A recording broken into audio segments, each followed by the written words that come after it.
আজকে আপনাদেরকে জানাবো মহানবী সাল্লাল্লাহু আলাইহি ওয়াসাল্লামের কিছু মুজিজা সম্পর্কে। প্রখ্যাত হাদিসটি তিরমিজি শরীফ থেকে নেওয়া হয়েছে। একদিন এক ইহুদি মহিলা ইসলাম ধর্মের প্রতি অনুপ্রাণিত হয়ে ঈমান গ্রহণ করে নিল। তার একটি প্রাপ্তবয়স্কা কন্যা সন্তান ছিল। একদিন মেয়েটি আকস্মিকভাবে মারা গেল। অন্যান্য ইহুদিরা ভৎসনা দিতে শুরু করলো যে মুসলমান হবার কারণেই তোমার মেয়ে মারা গিয়েছে। ইহুদিদের এইসব বাজে কথা শুনে স্বামী স্ত্রী দুজনেই কাঁদতে শুরু করে দিলেন। বিরহ সহ্য করতে না পেরে এক পর্যায়ে দুইজনই আল্লাহর নবী সাল্লাল্লাহু আলাইহি ওয়াসাল্লামের দরবারে হাজির হয়ে আরজ করল, ইয়া রাসূলুল্লাহ, সবেমাত্র আমরা ঈমান গ্রহণ করে মুসলমান হয়েছি। কিছুদিন যেতে না যেতেই আমাদের একমাত্র যুবতী কন্যা মারা গিয়েছে। আমরা তাকে ইসলামী তরিকায় দাফনও করেছি। আমরা ঈমান গ্রহণ করার পরপরই আমাদের কন্যা মারা যাওয়াতে আমাদেরকে গোত্রীয় লোকেরা ভৎসনা দিচ্ছে। তারা বলছে ঈমান আনার কারণেই সে মারা গিয়েছে। নবী করিম সাল্লাল্লাহু আলাইহি ওয়াসাল্লাম তাদের বিবরণ শুনে বললেন, তোমরা আমাকে তার কবরের পাশে নিয়ে চলো।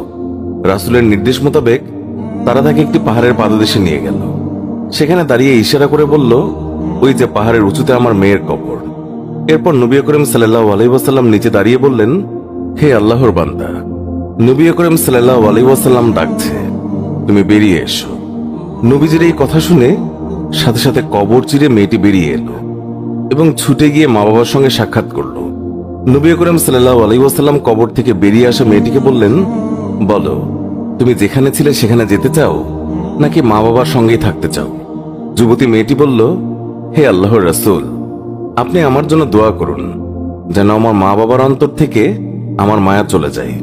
তারা যেন আমার জন্য কান্নাকাটি না করে।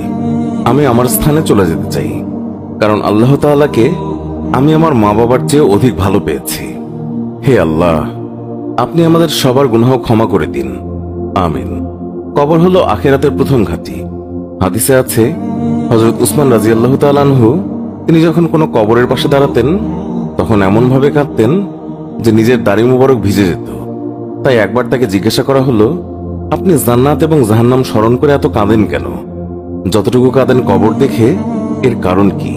তিনি বললেন, রাসূলুল্লাহ সাল্লাল্লাহু আলাইহি ওয়াসাল্লাম বলেছেন, কবর হচ্ছে আখিরাতের প্রথম ঘাঁটি। এখানে যদি কেউ রক্ষা পেয়ে যায় তাহলে পরবর্তী সব ঘাঁটি তার জন্য সহজ হয়ে যাবে। আর এখানে যদি কেউ রক্ষা না পায় তাহলে পরবর্তী সব ঘাঁটি তার জন্য খুব কঠিন হবে। তিনি আরো বললেন, রাসূলুল্লাহ সাল্লাল্লাহু আলাইহি ওয়াসাল্লাম বলেছেন, মিরাজের রজনীতে আমি যত ভয়াবহ দৃশ্য দেখেছি তার মধ্যে কবরের আযাবই হচ্ছে সবচেয়ে ভয়াবহ। তিরমিজি, হাদিস নাম্বার 2308। কবরের আযাব সম্পর্কে অসংখ্য অগণিত আয়াত এবং হাদিস রয়েছে যা থেকে স্পষ্ট বোঝা যায় কবরের আযাব সত্য। এতে কোনো সন্দেহ নেই। কবরের আযাবের কিছু নিদর্শন মাঝে মধ্যে আল্লাহ পাক দুনিয়াবাসীকে দেখান, যার দ্বারা মানুষের আল্লাহ তাআলার উপর ইয়াকিন এবং বিশ্বাস বেড়ে যায়।